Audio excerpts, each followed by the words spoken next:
You know that having a voice conversation with ChatGPT or Grok or Sesame is a great way to improve your English fluency skills, of course. But what do you talk about? I don't know what to say. Every time I say, let's just talk, ChatGPT asks me what my hobbies are. Ugh, boring. And you start kind of spinning your wheels. Well, this is a very solvable problem. And in this video, I'm going to help you solve it by teaching you the different kinds of topics, tasks, and questions that you can use to practice your spoken English with AI. And at the end, I'm going to share my own list of questions that you can use to create a random question generator. If you haven't done so already, don't forget to hit the like button and subscribe. Check out the 90-day program in the links in the description. Now let's begin. First, what are the different question types? Why don't we start with hypothetical? This is really good because it kind of gets the wheels turning and doesn't connect you to something in your daily life. Sometimes it's nice to get out of your daily life a little bit. So a hypothetical, something could be about anything, right? It sparks your imagination if the questions are good. So imagine a world where sleep is optional. How would society change? I'm already thinking about a bunch of things. Well, okay, I can be more productive. Okay, but if everyone is more productive, what happens? Will some people sleep and others not sleep? Maybe some people like to sleep because of dreams. So a bunch of things come up and I can start to have a conversation about that. I just answer. I would say if maybe I start a voice chat and just start talking. It's a really interesting question. I hadn't thought about it before. I guess the first thing I would do is stop sleeping for a week and see how I felt about it and see how much more productive I was. That would definitely be an interesting experiment. It's funny to imagine how different our days would look if sleep wasn't necessary. We'd have a lot more hours to fill. Okay, so, we can keep that going if we want. You can use other tools. I don't care. The point is to understand the different types of questions. So we have hypotheticals. And again, you want to come up with really interesting ones that spark your imagination. Later, I will share some more really good examples that you can use. Would you rather or either or choices? Again, very interesting, but in a different way. It's sparking your imagination, but making you make a choice. And thinking through that choice forces you to use a lot of language, brings out a lot of issues. One thing that happens when you just do random small talk, if you say, for example, to ChatGPT, hey, let's do a lesson. What's ChatGPT going to ask you? What are your hobbies?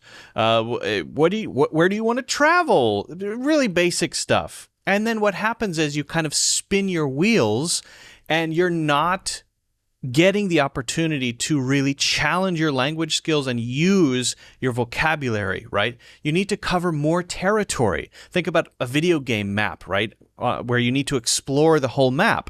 Well, that's what's so great about using a bunch of different types of questions. Physical books or e-readers? Well, if I have to pick, I think I have to pick physical books. Okay, why? Then I have to think about why that is. I have to talk about maybe nostalgia, the smell, but I have to look at the downsides that they're much bigger. But then for an e-reader, I have to think about updates and charging it. So I have to look at both sides, and that's a really interesting conversation. You may take this a step further and say, this is a debate. Whatever I say, you take the opposite position and we argue about it. So again, it's very flexible and very creative. You can get really creative with it and really explore the map of language. All right, controversial issues and light debate topics. Not a serious debate, but just a gentle disagreement. Listen, you have to learn how to talk about an issue, a problem, something happening in society, right? If you want to make this a controversial topic, really controversial, political, whatever, go ahead. Talk about things that are important to you, but learn how to talk about those things in a nuanced way. After you have the conversation, ask ChatGPT or Grok or Gemini or Claude or Sesame for feedback on how you could communicate more effectively. Always make sure you ask for feedback. You don't have to ask for feedback during the conversation, but make sure you do at some point. Okay, next one, strong opinion starters. This one is really interesting because you are responding to a clear opinion, to something that may upset you, that you may totally agree with, whatever. One thing I really like about using AI tools in general is I'll get some response, some result, something I'm working on, and it's not what I wanted, it's not what I expected, and that makes me a little bit frustrated. That frustration drives me to do something, to say, fix this, make this different. It helps kickstart action, thinking, explaining, clarification. These are all very, very important things to know how to express, to practice expressing so that you can actually, let's say, improve your ability to express those things in a work situation or among your friends or maybe on a trip, meeting someone, having a conversation, right? Technology always improves quality of life. What do you think? So there's a clear statement. I'm responding to that.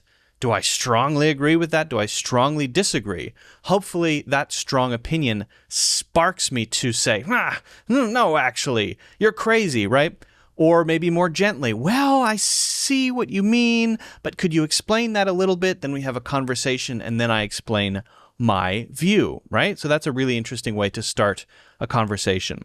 Now, sometimes we want to explore a scenario, maybe an interesting scenario that would never happen, a kind of hypothetical, but maybe more related to daily life. Not some crazy, unrealistic thing, but something kind of grounded in real life. Well, let's just say that I did have a 50 square foot, or maybe I decided to rent a 50 square foot tiny house. That's really small. That's not just a room. That's a very small room. I think there was someone renting a tiny, tiny apartment in New York that was around 50 square feet. I mean, it's outrageously small, but I have to think about optimizing. So how can I record videos if I live in a place like this? Do I sleep on the floor, or do I have a bed that folds out? How do I change my lifestyle to make sure I can actually live comfortably? Or is it even possible? Maybe I have to, I don't know, move into the woods or something. I don't know, but it gets the wheels moving, and that's important. Education and career things related to school, related to our jobs. You want to come up with your own list. I'm not saying only use my topics, right? But think about or work with AI to come up with questions that are relevant here for work and school, things that are relevant to your life, because you need to be able to talk about your life. Design a 1-year self-study plan to master any skill. And that's a perfect thing to think about, for example, with your English. Okay, first, I think I'm going to take Luke's 90-day program. It's very intense, but I think that would really take me to the next level when it comes to thinking in English, building better habits, right? I know that there are over 50 hours of lessons and assignments checked by AI. I can ask Luke questions on WhatsApp. That would be like a boost to break me through this feeling of being stuck in my English. And then I think I would start reading more literature and finding an English community where I can challenge my skills further and become a better speaker and a writer. So making a plan around that might actually become a real plan that you actually put in place for yourself, for whatever you're trying to get better at. Again, very grounded and close to your real life. Culture and entertainment ideas. This is more of a challenge to push yourself to think about and learn about what's happening in the world around you. I don't know, celebrity news, gossip, things happening in the news in general, world news, and actually do something with what you've learned. So there's input and output. I've learned about this topic. I've learned some words. I understand maybe the culture a little bit better. That's an interesting process. Or maybe not that interesting to me, but hey, still useful. Now, create something with it. Input and output.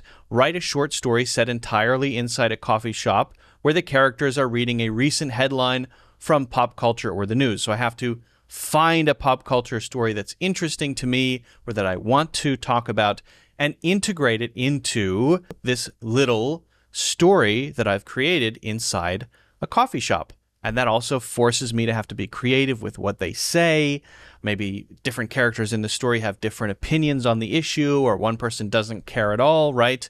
That forces me to be creative and use what I've learned more actively, and that forces learning, and it's going to make whatever you learned much more memorable. It's going to make it stick. This is a really interesting one about society and values reflections. Still a hypothetical, but kind of forcing you to examine things that seem very normal, rituals, and why we do these things, and what if it were different? What would that be like? Design a public ritual marking adulthood without gifts or parties. I have a lot of things I can talk about there. I know in some cultures, becoming an adult is not really something to celebrate, but is more a rite of passage, a trial, something difficult that you have to go through in order to achieve adult status. So bullet ant initiation comes to mind, where you put on these gloves and the bullet ants bite you, and it's the most painful thing you can possibly experience. And that's sort of your initiation into adulthood. Well, what if we had something like that in my culture, where instead of getting a birthday gift, we have to put on a bullet ant gloves or something like that? How would that change society? Would that somehow make us more cohesive, like we had all been through something collectively? There are a lot of questions there that I can think about. Maybe I could write a short essay instead of having a conversation, or I could just have a back and forth chat or explain my views, maybe learn some more about other types of initiation rituals, things like that. Now you might be saying, okay, well, I don't know how to talk about that topic. I don't believe that. I don't accept that you have nothing to say. Even if your English skills are very basic, you can say something, even if that thing is, I don't know what to say. And if you say, I don't know what to say, please tell me some things that I could say here, then you might then get some ideas from the AI you're talking to, some words that you might use, right? A phrase or two. Then you just say that. Give me a sentence that I could say here. I have no idea. Okay, why don't you say, and then you get that suggestion, and then you just say that, and then it goes from there. So there is no thing, no topic, no question that you absolutely cannot answer, where the answer is, I don't know, I don't have anything to say about that. That's a failure of your willingness to try. I have seen English learners at a beginner level, absolute beginner, attempting to answer complicated questions about the meaning of life using just a few words that they know or looked up. Just trying is the most important thing. And then as you go, the sort of cloud of possibilities grows. You have more things that you could say. You think of more things. You get ideas about things you could say. The thing that you shouldn't do, that you should never do, is just say, I don't know. I don't know. That's lazy, and that's more of a perspective thing than an actual skill thing. There is always something to say. And if you don't know what to say, just say potato. And then, just say something, anything. Potato is better than nothing. Finally, future and ethics dilemmas. I love dilemmas, especially ethical dilemmas. What is the right thing to do in this situation? Right? What is right? What is wrong? Why is it right? Why is it wrong? Is there something in the middle? Exploring that, to me, is very interesting. Right? It's, yes, hypothetical, but could happen someday, especially for sci-fi things, right? Anything's possible. If you want to talk about AI or something in your life, you need to make sure your set of questions or topics matches your interests, right? But I think this is a good one. A biotech firm offers memory editing. Should it be regulated? I don't know if you've ever seen the movie Eternal Sunshine of a Spotless Mind. That's a great movie about erasing your memory and the implications of doing that, being able to. If you can just erase a relationship because it was painful, what would happen? Very interesting. So I might talk about that. I might talk about some of the things that movie made me think about, and maybe the things I might want to erase from my own memory, or things that I would never erase, or what would happen to society if people started erasing their memories. You could just say, oh, I never did that. I have no memory of it. What does that mean legally? A lot of very, very interesting things. So these are just some categories of topics and questions you can use with examples. Of course, these are just examples. What you need to do is come up with a list underneath these categories, and you can add more categories if you want. A list of, let's say, 5 to 10 questions under each that you can quickly choose from when you want to practice your spoken English. You can work with AI, ChatGPT, whatever you want to use to brainstorm questions, but you need to select the final list. They should all be things that you think you could talk about, you would like to talk about, that would challenge you, that are in some way interesting, that you think, oh, that would be cool to work on while I'm driving home from work, right, or whatever. So make your list and then make it part of your routine. Practice speaking every day. 10 minutes per day is okay. 10 minutes is better than 0 minutes. 15 minutes, 20 minutes, okay, but at least do something. Get the wheels turning, your English brain wheels turning every day. That's how you learn to think in English. That's how you build skills and habits so that you can become a more confident English speaker. Now, I will give you an interesting way to randomize your list, and I'm going to put this in the description, but let me just show you how it works. I'll share this list with you, okay, to get you started. These are not the only questions. You may not like my questions. That's fine. Change them out with other questions or topics. I have created a list of questions and a function that can randomly pick one. It actually randomly chooses a topic. So you type run this, and then you paste in what I'm going to put in the description of this video.